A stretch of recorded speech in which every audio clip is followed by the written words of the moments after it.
Niveles de crecimiento en el amor. Hermanos, vamos a reflexionar en esta parte del retiro sobre los niveles de crecimiento en el amor. Los niveles de crecimiento en el amor son niveles de crecimiento en la conversión, en la vida de conversión. Los niveles de crecimiento en el amor van unidos al crecimiento en los niveles de oración y en el crecimiento de una vida virtuosa y de pureza. Es decir, todas las partes del retiro son integradas en sí, no las podemos separar. Para llegar al nivel de crecimiento en el amor, debemos haber avanzado en los niveles de oración y en los niveles de la vida de la perfecta pureza, en los niveles de mortificación, en los niveles de oración. Todo va unido y en general todo está relacionado con el crecimiento en la vida de conversión. Hermanos, uno de los mayores obstáculos para nuestro crecimiento espiritual es que solo intentamos cambiar lo que hacemos en vez de lo que somos. Estamos tan empeñados en hacer ajustes en lo que las personas ven que olvidamos lo más importante, lo que solo Dios puede ver.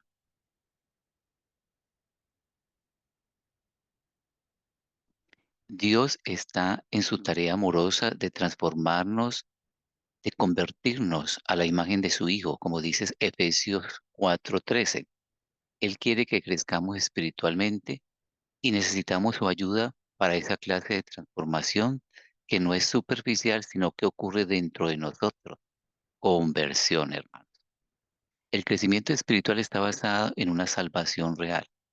No podemos hablar de crecimiento espiritual si no tenemos vida espiritual, si no hemos nacido de nuevo mediante una vida de conversión, mediante vida de oración, mediante vida de sacramentos, mediante vida de pureza, de mortificación, de purificación, de ascetismo, si no nos hemos arrepentido y si no hemos recibido el perdón de Dios. En San Juan 1:12-13 podemos leer sobre la importancia de esto. Pero a todos los que lo recibieron les dio el derecho de llegar a ser hijos de Dios, es decir, a los que creen en su nombre, que no nacieron de sangre ni de la voluntad de la carne, ni de la voluntad del hombre, sino de Dios.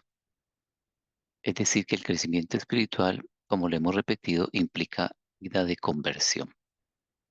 El apóstol Pablo nos enseña que necesitamos vivir bajo la influencia del Espíritu Santo para crecer espiritualmente. Nos dice en Efesios 5:18. Por tanto, tengan cuidado como andan, no como insensatos, sino como sabios, aprovechando bien el tiempo, porque los días son malos. Así pues, no sean necios, sino entiendan cuál es la voluntad del Señor, y no se embriaguen con vino, en lo cual hay disolución, sino sean llenos del Espíritu. La Sagrada Escritura enseña mucho sobre la obra del Espíritu Santo. Por ejemplo, nos enseña que Él nos guiará a toda verdad y nos consuela, como lo podemos ver en Juan 16:13 y 14:26. No hay crecimiento espiritual en nuestras vidas si el Espíritu no está trabajando estas cosas que solo Él puede hacer. El crecimiento espiritual se basa en una experiencia personal e íntima con la gracia de Dios.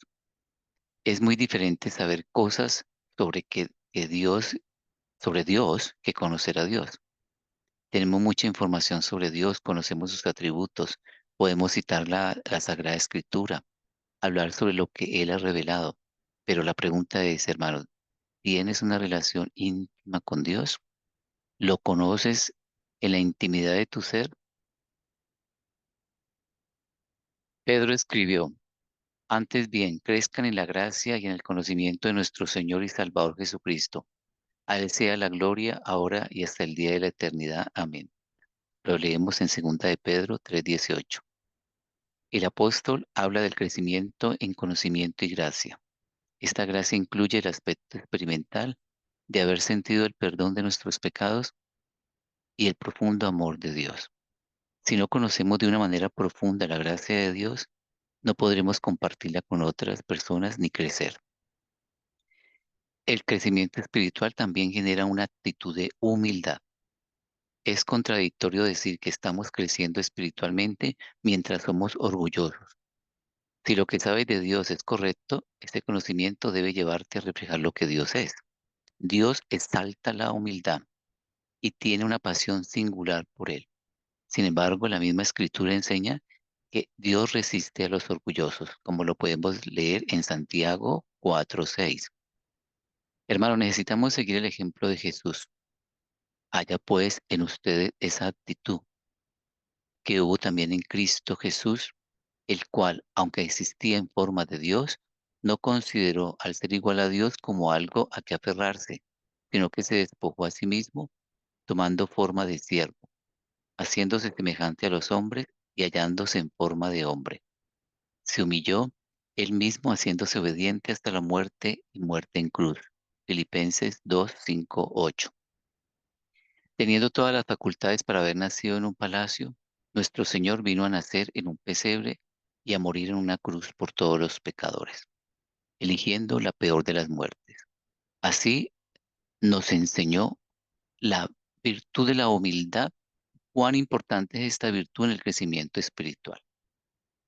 El crecimiento espiritual o el crecimiento en los niveles del amor nos inspira a estar en una actitud constante de vida de conversión. Cuando Dios trabaja en nuestras vidas, nos reta a seguir creciendo, a seguir una vida de conversión. El apóstol Pablo escribió al respecto: hermanos, yo mismo no considero haberlo ya alcanzado, pero una cosa hago, olvidando lo que queda atrás y extendiéndome a lo que está delante, prosigo hacia la meta para obtener el premio del supremo llamamiento de Dios en Cristo Jesús, como lo podemos leer en Filipenses 3:13-14. Pablo no estaba pendiente de sus retrovisores mientras avanzaba en el crecimiento espiritual, es decir, de su historia pasada. Necesitamos dejar de vivir en el ayer. Hay veces en que estamos estancados en nuestro pasado y por eso no avanzamos en la vida espiritual. Hermanos, debemos pasar la página. Y si nuestra historia personal no ha sido sanada, pues hay que pedir al Espíritu Santo sanación y ponernos en esta tarea para poder crecer en la vida espiritual. Hay cosas que Dios tiene para nosotros que no podemos recibir mientras carguemos con nuestro pasado. Debemos avanzar hacia la meta de conocer más a Cristo y ser semejantes a Él. Hermanos, el crecimiento espiritual o el crecimiento en los niveles de amor promueven el servicio al prójimo, el amor al prójimo. Nuestro Señor Jesucristo enseñó: y el que entre ustedes quiera ser el primero será su siervo, así como el Hijo del Hombre no vino para ser servido, sino para servir y para dar tu vida en rescate por muchos. Lo vemos en Mateo 20:27-28. Reflejamos a Cristo cuando renunciamos a una vida centrada en nosotros, en el egocentrismo, y decidimos amar al prójimo. Entonces preguntémonos, hermanos, ¿estamos sirviendo a los demás como Jesús espera que lo hagamos? Esa es una evidencia poderosa de que estamos creciendo espiritualmente en la vida interior. En 2 de Pedro 3:18 se nos dice: creced en la gracia y en el conocimiento de nuestro Señor y Salvador Jesucristo. Este versículo no solo anima al crecimiento, sino que nos recuerda que debemos buscarlo, experimentando la gracia de Dios y comprendiendo sus enseñanzas. El crecimiento espiritual es la columna vertebral de una vida espiritual, una vida toda ella llevada por el Espíritu, una existencia enraizada en el misterio de la Santísima Trinidad y extendida en todas las dimensiones del ser humano y en sus relaciones con los demás y con la creación. Pero el crecimiento espiritual es don y tarea, misterio de gracia y de libertad, arraigado en lo más humano y animado por lo divino que se nos ha dado. El hecho de que el ser humano no se baste, que no pueda llegar a su plenitud sin volverse hacia Dios, que lo ha creado y que lo llama constantemente, se resume en esta afirmación fundamental de la fe: somos creados, somos criaturas. Las criaturas no existen sino en Dios, en esa voluntad creadora que precisamente las hace diferente de Dios. Hemos sido creados de la nada, nos dice la Sagrada Escritura. La nada, por definición, no es algo. Es un concepto límite que significa que el ser humano no existe por sí mismo, sino que Dios constituye su origen, su centro y su fin, el cual da la vida, el movimiento, el ser, como dijo San Pablo a los atenienses, lo podemos leer en Hechos 17:28. Amar la vida es presentir esta gracia primera que hace que no podamos existir sino en Dios, porque la vida es inseparable de la gracia. Dios formó al hombre con el barro del suelo, infundió en él un soplo de vida y el ser humano se convirtió en viviente, nos dice Génesis 2:7. El hombre recibe a la vez la vida y la gracia. La gracia reside primordialmente en el hecho mismo de existir. El soplo mismo de Dios, el Espíritu Santo, constituye el principio de nuestra existencia. El ser humano en su condición de criatura no es únicamente una naturaleza creada, es también una existencia personal. Su misterio únicamente puede hacernoslo presentir la contemplación de la Trinidad. Todo está dicho en la oración sacerdotal de Jesús, que todos sean uno como tú, Padre, estás en mí y yo en ti, que ellos también sean uno en nosotros. Yo les he dado la gloria que me has dado, para que sean uno como nosotros somos uno, yo en ellos y tú en mí. Juan 17:21-22. El hombre, como Dios, es una existencia personal. No es una naturaleza ciega como una roca o un árbol. Ha de englobar, expresar y cualificar su naturaleza con toda una conciencia y responsabilidad, con lo cual debe responder al llamamiento de Dios. Se nos impone una pregunta, hermanos. ¿Por qué Dios nos ha creado libres, dándonos una carga tan pesada que depositamos nuestra libertad en los ídolos y no en una relación filial con Él? La respuesta de la gran tradición cristiana es unánime. Dios ha creado al ser humano libre porque lo ha llamado a su crecimiento espiritual, a entrar en una relación de fidelidad y de amor entre Él, Dios, y sus criaturas, sus hijos. Este llamamiento exige una respuesta libre. Lo simplemente automático, lo meramente animal es indigno de una asistencia personal, que adquiere en su adhesión misma una entera responsabilidad. En el crecimiento espiritual, entonces hay una responsabilidad espiritual, hermano, disciplina espiritual, la responsabilidad que se manifiesta en la fidelidad y la obediencia a la relación de filiación con Dios. Solo el libre amor del hombre puede reconocer el Mesías en un esclavo crucificado, manchado de sangre, reconocerlo como Jesucristo agonizante. Dios busca al hombre más que el hombre busca a Dios. El amor de Dios es así el espacio de mi libertad. Pero si Dios es el amor crucificado, se me ofrece una libertad sin límites, una participación en la libertad misma de Dios. Si bien Cristo restaura y renueva nuestra naturaleza, no puede tomar a su cargo nuestra libertad personal. La persona es un absoluto que nada, ni Dios mismo puede asumir o manipular. Dios no puede hacer con nuestra libertad nada más que intentar convencerla por el testimonio de su amor. Por ello se encarna, sufre y muere por nosotros, porque no hay mayor amor que dar la vida por los que ama. Nos dice Juan 15:13. Por amor del hombre se vacía, deja entrar en él toda la desesperación de la humanidad separada hasta el punto de que una impensable brecha se abre entre Dios y Dios, entre el Padre y su Hijo crucificado, como si el Dios muriente en la carne sobre la cruz conociera el estado más infernal del vacío total. Dios mío, ¿por qué me has abandonado?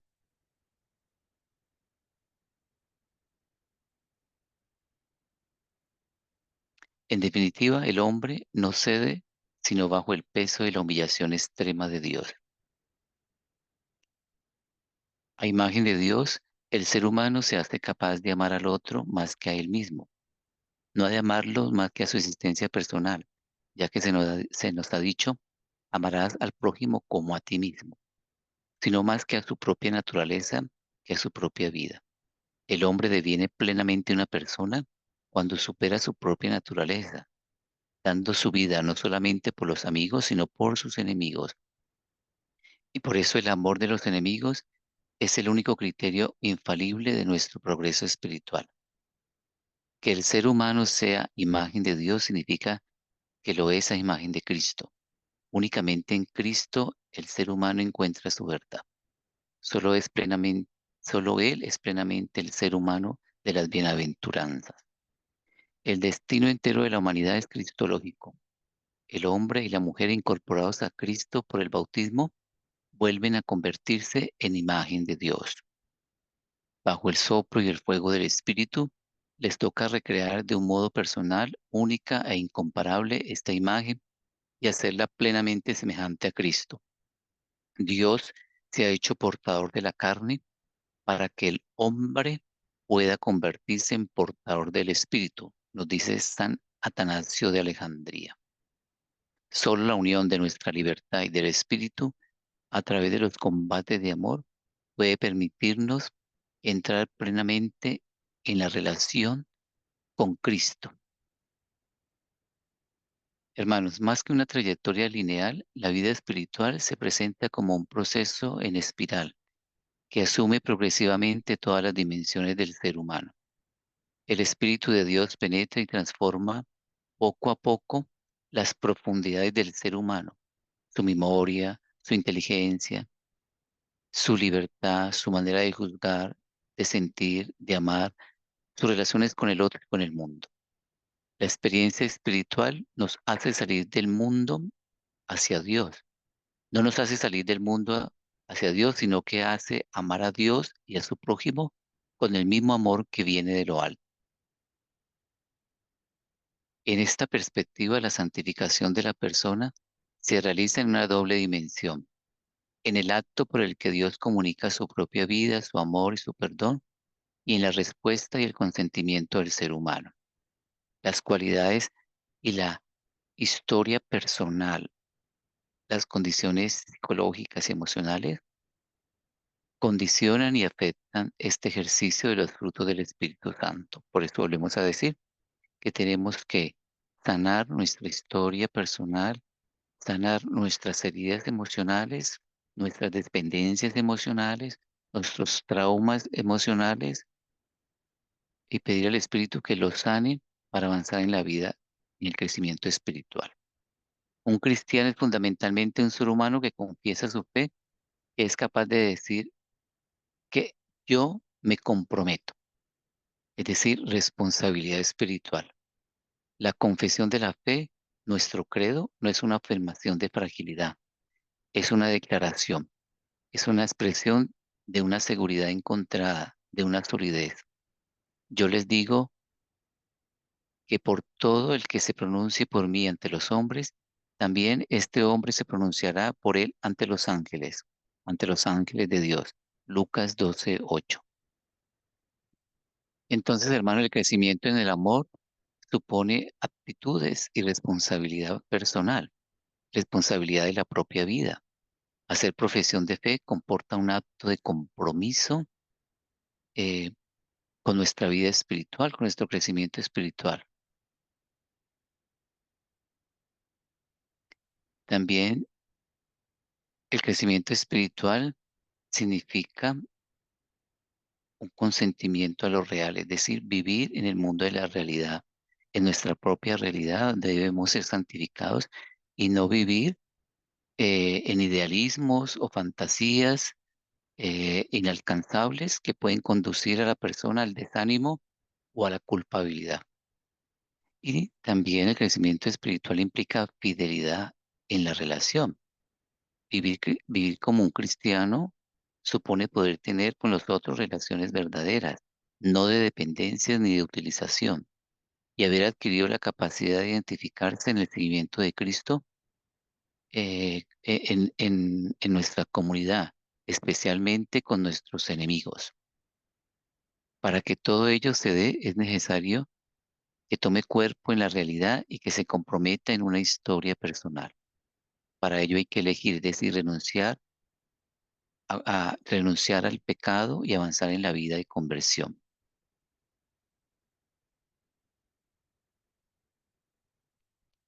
Las palabras del Pablo ponen en relación la madurez con la vida espiritual. Estamos en el plano del deseo, un deseo que ha de crecer más y como condición para la transformación. Pablo nos dice, y esto pido en mi oración, que su amor, esto nos dice Pablo, y esto pido en mi oración, que su amor crezca todavía más y más en penetración y en sensibilidad para todos. Así podrán ustedes aceptar con lo mejor y llegar genuinos y sin tropiezo al día del Mesías, colmados de ese fruto de rectitud que viene por Jesús para la gloria y alabanza de Dios. Lo encontramos en Filipenses 1, 9, 12.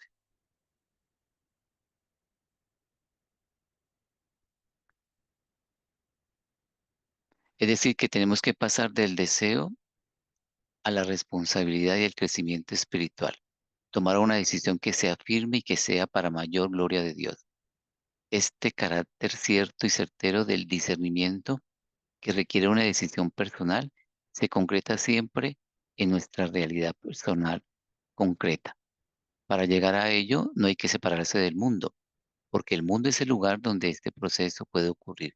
De lo contrario, el movimiento no pasa por la realidad, sino en otro lado imaginario. Es decir, nos santificamos en el lugar concreto donde vivimos, donde trabajamos.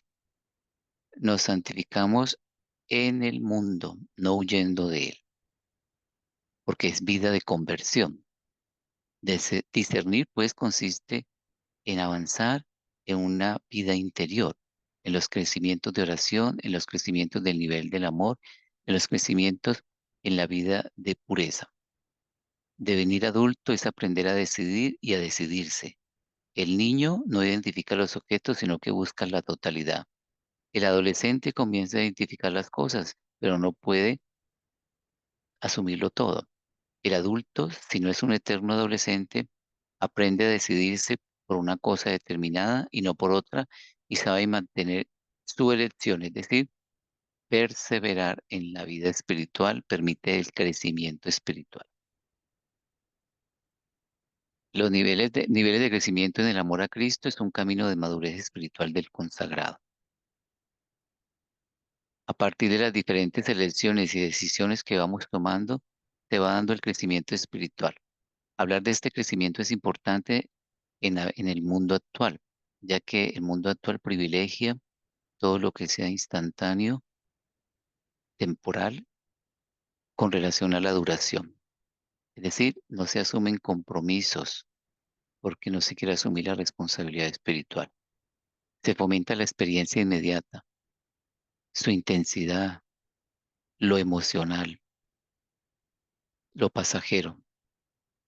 Es decir, que no se crece porque no hay responsabilidad, no se practica la paciencia ni la perseverancia. El mundo actual, que es el mundo de la inquinidad favorece más las experiencias emocionales de todo tipo. Todo ello tiene sus consecuencias en el plano espiritual, ya que se da primacía a la experiencia emotiva, a la intensidad, a las sensaciones, pero nunca se madura, no se avanza. Todo ello es grave porque a veces la intensidad misma de la experiencia enmascara el rechazo a crecer tanto en los grupos como en las personas.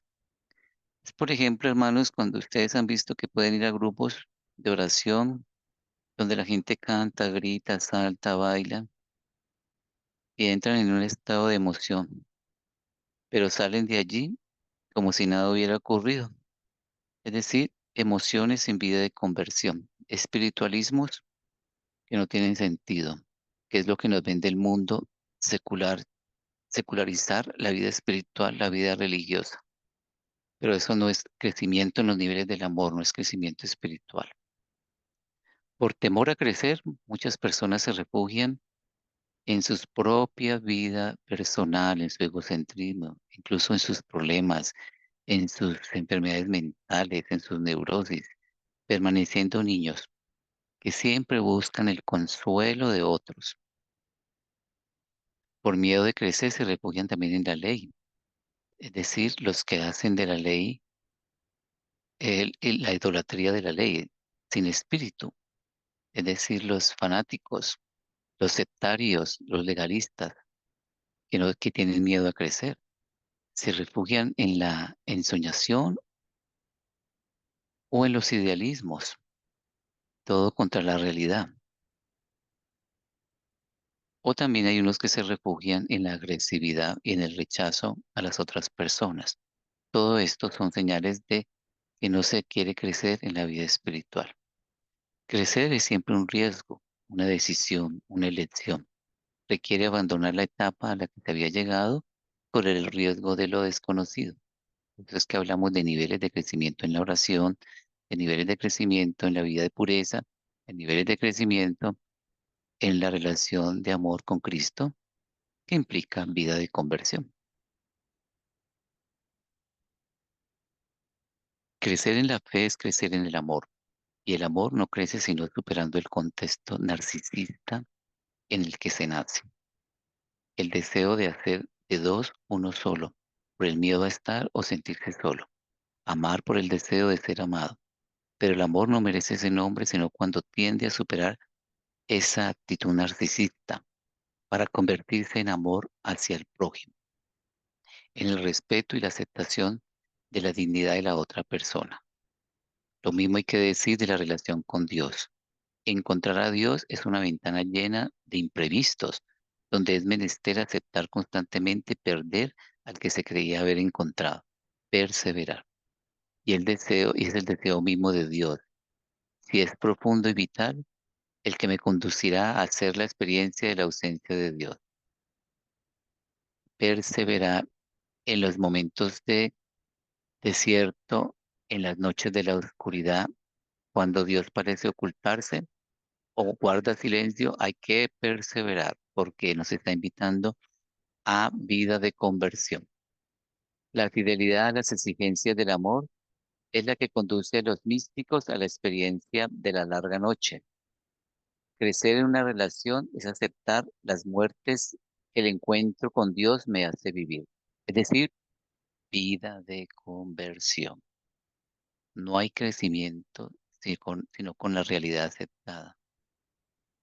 No hay crecimiento sin vida de conversión.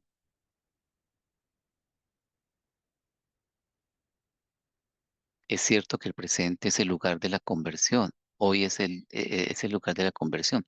Pero el presente no toma un sentido cristiano, sino referido a la memoria, a la fe que tenemos, a la confianza que tenemos en que Dios tiene un plan para cada uno de nosotros, un plan de salvación. Y por eso es que nos abrimos a sus promesas. Para crecer en el Espíritu hay que vivir el presente en la acción de gracias y la esperanza. O si se quiere, hay que vivir de tres modos del tiempo pasado, presente y porvenir, en el memorial, la acogida y la esperanza.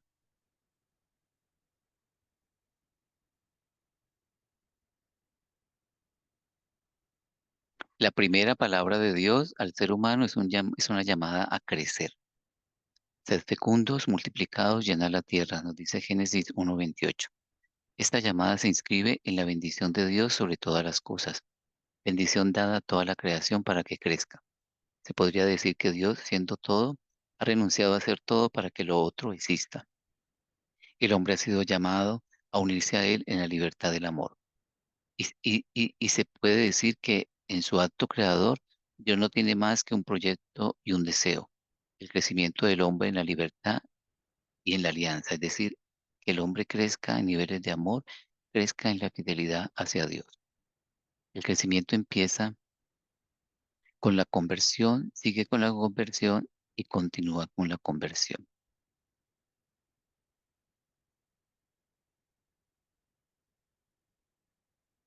El encuentro con Dios nos abre siempre a una promesa, a un futuro, a la esperanza. Ello supone un riesgo, una ruptura. No hay crecimiento sino en la aceptación de un riesgo, de una partida. Hay que abandonar algo para un futuro, esperar y esperar en la fe. Hay que consentir siempre a un don y a un abandono. Hay que aceptar perder la propia vida para encontrarla. Es decir, todos estos crecimientos, todos estos niveles de crecimiento espiritual nos llaman continuamente una y otra vez a una vida de conversión. Es decir, que no existe crecimiento espiritual sino a través de crisis y rupturas, porque en ellas y a través de ellas es como solamente podemos abrirnos al porvenir de Dios, a las promesas de Dios. El horizonte de las promesas está siempre ante nosotros, pero estamos permanentemente tentados de reducirlo al horizonte de nuestra propia esperanza o nuestro propio proyecto personal o de nuestra propia voluntad o de nuestros deseos limitados, egoístas. Y por eso es que no avanzamos en la vida espiritual. No hay crecimiento espiritual sin crecimiento en la vida de conversión.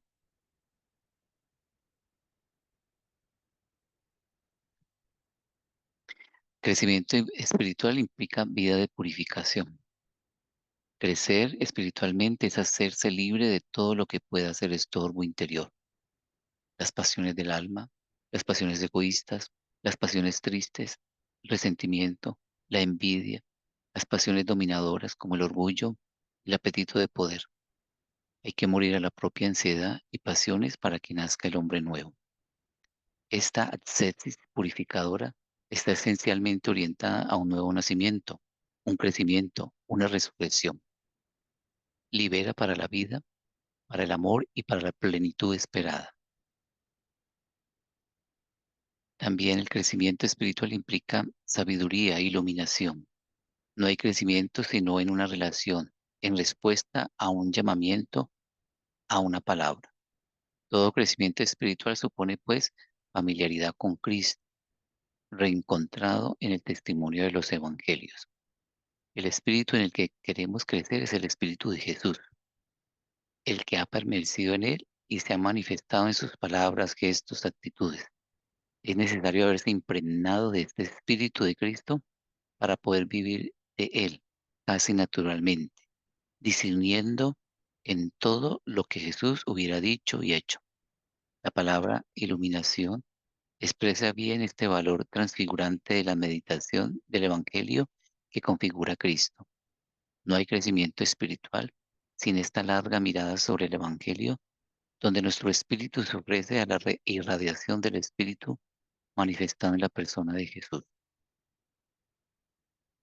El crecimiento espiritual implica crecimiento en la unión de nuestra alma con la sabiduría divina, con el amor divino.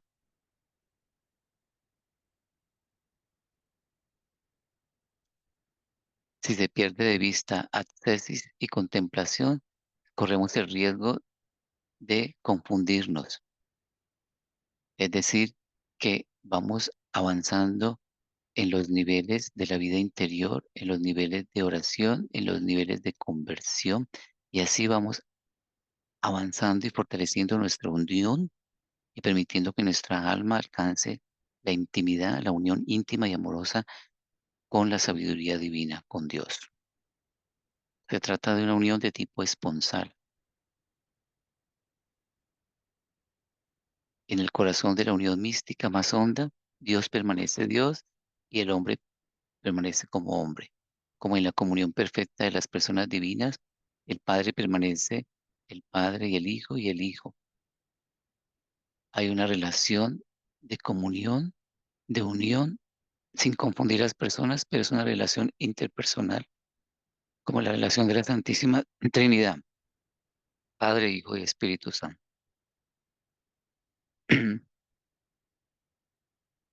Al presentar este esquema de lo que estamos hablando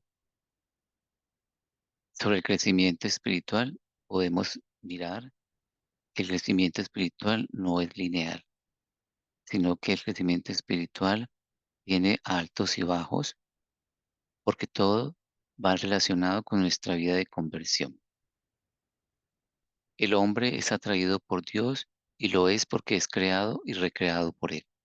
Está marcado por estas dos dimensiones, creación y filiación, donde la segunda explicita el sentido plenario de la primera. Así, vivir la propia vocación es vivir según lo que se es, lo cual equivale a vivir la propia existencia como dada y salvada que se recibe de otro cuyo origen es otro. Entrar en esta actitud es vivir lo que la tradición espiritual llama abnegación, poder negarse, negar el propio yo, para poder entrar en una relación íntima con Cristo. Si deseamos encontrar el sitio que Dios nos da, es necesario que vivamos esencialmente esta actitud, que es la fuente y la condición de nuestro crecimiento espiritual. Tal es el sentido más profundo de la abnegación, cuyo sentido es radicalmente positivo. No renunciar a sí mismo, sino negarse a sí mismo. La abnegación no consiste en tomar actitudes de aplastamiento, sino que toca, sino que se refiere a la manera de existir, de relacionarse con la propia existencia. Más que negación de sí, es negación de la pretensión de ser el propio origen, es decir, renuncia al egocentrismo, permitir que el espíritu actúe en nuestra vida, transforme y convierta nuestra vida. ¿Quién nos apartará del amor de Cristo? ¿Qué puede interponerse entre nosotros y el amor del ungido de Dios? ¿Pueden los problemas, las dificultades, la persecución, el hambre, la pobreza, el peligro o incluso la muerte? Nos dice Romanos 8:35. El amor de Dios encuentra su máxima expresión en el amor de Cristo, manso y humilde de corazón, que sacrificado en la cruz con el costado traspasado por la lanza, refleja el amor de Dios que atrae a todos hacia sí. Jesús nos amó hasta el final, dio la vida por nosotros. Como nos dice Juan 13:2, habiendo amado a los suyos que estaban en el mundo, los amó hasta el fin. Y también Juan 14:15 nos dice, ustedes son mis amigos si hacen lo que yo les mando. Ya no los llamo siervo, porque el siervo no está al tanto de lo que hace su amo. Los he llamado amigos porque todo lo que a mi Padre le oí decir, se lo he dado a conocer a ustedes. Hermanos, es tan importante la amistad que Jesús mismo se presenta como amigo. Ya no lo llamo siervo, lo llamo amigos. Por la gracia que Él nos regala, somos elevados de tal manera que somos realmente amigos suyos. Con el mismo amor que Él derrama en nosotros, podemos amarlo, llevando su amor a los demás, con la esperanza de que también ellos encontrarán su puesto en la comunidad de amistad fundada por Jesucristo. Y si bien ella está plenamente feliz y resucitado, es posible ser generosos con Él, ayudándole a construir su reino en este mundo, siendo sus instrumentos para llevar su mensaje y su luz, sobre todo su amor a los demás. Los discípulos escucharon el llamado de Jesús a la amistad con Él. Fue una invitación que no los forzó, sino que se propuso delicadamente a su libertad. Vengan y vean, les dijo. Y ellos fueron, vieron dónde vivía y se quedaron con él aquel día, de Juan 1:39. Después de ese encuentro íntimo e inesperado, dejaron todo y se fueron con él. La amistad con Jesús es inquebrantable. Él nunca se va, aunque a veces parece que hace silencio. Cuando lo necesitamos, se deja encontrar por nosotros y está a nuestro lado donde vayamos, porque Él jamás rompe una alianza. A nosotros nos pide que no lo abandonemos. Permanezcan unidos a mí, nos dice Jesús en Juan 15:4. Pero si nos alejamos, Él permanece fiel porque no puede negarse a sí mismo, nos dice 2 de Timoteo 2:13. Con el amigo hablamos, compartimos las cosas más secretas. Con Jesús también conversamos. La oración es entonces, hermanos, un desafío. Permite que lo conozcamos cada vez mejor, entremos en su espesura y crezcamos en una unión siempre más fuerte. La oración nos permite contarle todo lo que nos pasa y quedarnos confiados en sus brazos, y al mismo tiempo nos regala instantes de preciosa intimidad y afecto, donde Jesús derrama en nosotros su propia vida. Rezando abrimos nuestro corazón a Él y le damos lugar para que Él pueda actuar, pueda entrar y pueda sanarnos y transformarnos y convertirnos. Así es posible llegar a experimentar una unidad constante con Él, que supera todo lo que podamos vivir con otras personas. Ya no vivo yo, es Cristo quien vive en mí, dice San Pablo, Gálatas 2:20.